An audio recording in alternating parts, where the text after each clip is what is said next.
Hello friends, welcome to अनमोल प्रकृति। आज हम बात करने वाले हैं नींबू के पौधे के बारे में। सो फ्रेंड्स, यदि आप नींबू का पौधा लगाना चाहते हैं तो ये वीडियो आपके लिए है। फ्रेंड्स, आप देख पा रहे होंगे कि ये हमारा नींबू का पौधा है जो कि ग्राफ्टिंग करके लगाया गया है। इसमें देख रहे हैं इनमें फ्रूटिंग कितनी अच्छी हुई है। ये देखिए, छोटे से थैली में इस पौधे को लगाया गया है।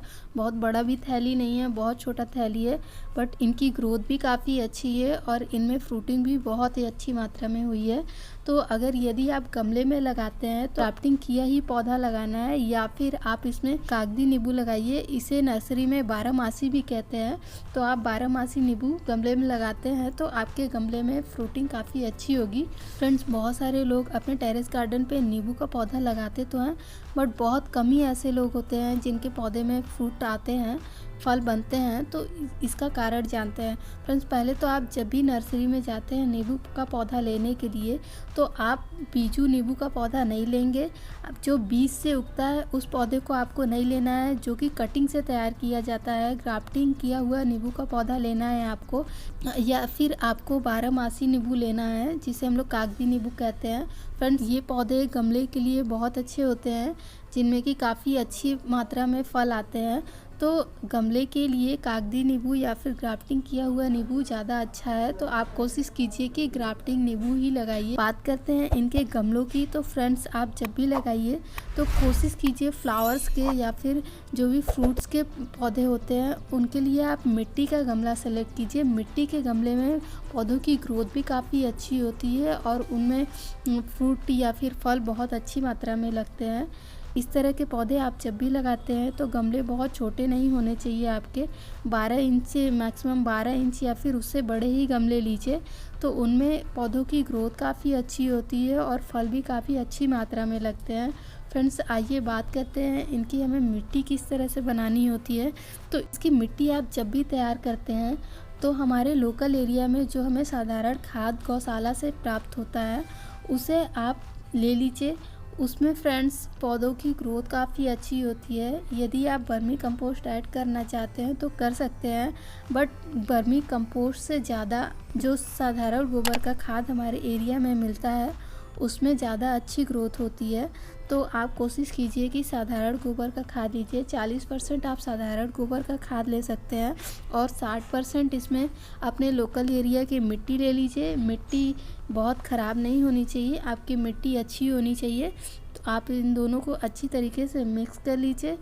कोशिश करिए कि आपकी मिट्टी बिल्कुल बारीक नहीं होनी चाहिए, मिट्टी दरदरी बनानी है आपको। तो आप अपनी मिट्टी को दरदरी बनाइए, उसे आप अच्छे से मिक्स कर लीजिए, फिर उसमें आप इस पौधे को लगाइए। फ्रेंड्स, आप जब भी इस पौधे को लगाते हैं तो इस पौधे का जड़ नहीं टूटना चाहिए। इस बात का आपको ध्यान रखना है कि इसकी मिट्टी टूटती है या फिर जड़ टूटता है, इस कारण आपके पौधे जो होते हैं सूख जाते हैं। तो आप लगाते समय काफ़ी सावधानी से इसे लगाइए और लगाने के बाद आप इसे 1-2 दिन थोड़ा शेड एरिया में रखिए जहाँ पे इन्हें हल्की फुल्की सनलाइट मिल रही हो, ताकि ये पौधे अच्छे से सेट हो जाए। इसके बाद आप इसे फुल सनलाइट में रखिए। फ्लावर के या फ्रूट्स के जो भी पौधे होते हैं उन्हें फुल सनलाइट की रिक्वायरमेंट होती है, तो आप इसे फुल सनलाइट दीजिए। वहाँ पे इन पौधों की ग्रोथ भी अच्छी होगी और इनमें फ्लावरिंग भी काफ़ी अच्छी होगी, फ्रूट भी काफ़ी अच्छे बनेंगे। तो फ्रेंड्स, चलिए बात करते हैं फर्टिलाइज़र की।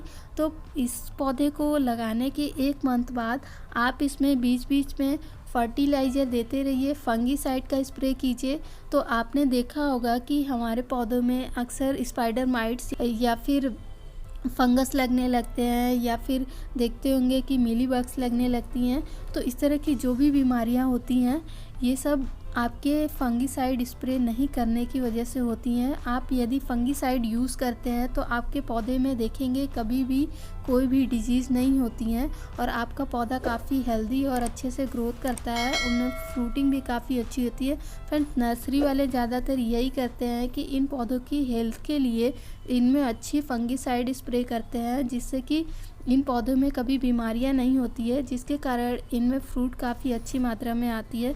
तो आपको इस बात का ध्यान रखना है। यदि आप ऑर्गेनिक विधि से इन्हें लगाना चाहते हैं तो आप इसमें नीम की खली, सरसों खली, बोन मील और नीम ऑयल का स्प्रे कीजिए, जिससे कि आपके प्लांट की ग्रोथ भी अच्छी होगी और आपके पौधे में काफ़ी अच्छी मात्रा में फल भी लगेंगे। फ्रेंड्स, कभी कभी ऐसा होता है कि हमारे पौधे की ग्रोथ काफ़ी अच्छी होती है, फिर भी उनमें फ्लावरिंग नहीं होती है, उनमें फ्रूटिंग नहीं होती है। तो उसका कारण ये है कि आप अपने गमले में बहुत ज़्यादा मात्रा में पानी दे रहे हैं। जब ज़्यादा मात्रा में हम पानी देते हैं तो हमारे पौधे बहुत अच्छे से बढ़ते हैं, बट उनमें फ्लावरिंग नहीं होती है, ना ही उनमें फ्रूटिंग होती है। तो आप कोशिश कीजिए कि आप अपने गमले में कम से कम पानी दिया कीजिए, जिससे कि उनमें फ्लावर होती है। जितना ज़रूरत होता है उतना ही आपको पानी देना है। बहुत ज़्यादा पानी देंगे तो आपके पौधों की सिर्फ ग्रोथ होगी, उनमें कोई भी फ्लावर नहीं आने वाला है। इसलिए आप पानी कम दिया कीजिए, जिससे कि आपके पौधों में अच्छी फ्लावरिंग होगी। फ्रेंड्स, इनमें बीच बीच में आप फर्टिलाइज़र देते रहिए, फंगीसाइड का स्प्रे करते रहिए। नर्सरी में ज़्यादातर यही होता है कि हम लोग इसमें बीच बीच में इनमें फर्टिलाइज़र देते हैं और फंगीसाइड का अच्छी मात्रा में स्प्रे करते हैं, जिससे कि ये स्ट्रेस फ्री रहते हैं। फ्रेंड्स, अगर इनकी पत्तियों में या फिर इनमें कोई भी बीमारी होती है तो ये पौधे अच्छे से ग्रो नहीं करते हैं। तो इसलिए इनमें बीच बीच में हमें फंगीसाइड का यूज़ करना पड़ता है। यदि आप फंगीसाइड का यूज़ नहीं करते हैं तो आपके पौधे बहुत अच्छी से ग्रोथ नहीं करते हैं और इनकी ग्रोथ रुक जाती है, फ्लावरिंग भी बहुत कम होती है और बहुत अच्छी इनमें फ्रूटिंग भी बहुत अच्छी नहीं होती है। तो आप कोशिश कीजिए कि अपने पौधे को फर्टिलाइज़र देते रहिए बीच बीच में और इनमें फंगीसाइड का स्प्रे कीजिए, तो ये काफ़ी अच्छे से ग्रो करते हैं। फ्रेंड्स, ये इन्फॉर्मेशन आप सबको कैसी लगी? अगर अच्छी लगी है तो लाइक कीजिए, शेयर कीजिए और हमारे चैनल को सब्सक्राइब कीजिए और बेल आइकन को प्रेस कर दीजिए, जिससे कि सारी नोटिफिकेशन आप सभी तक जाती रहेंगी।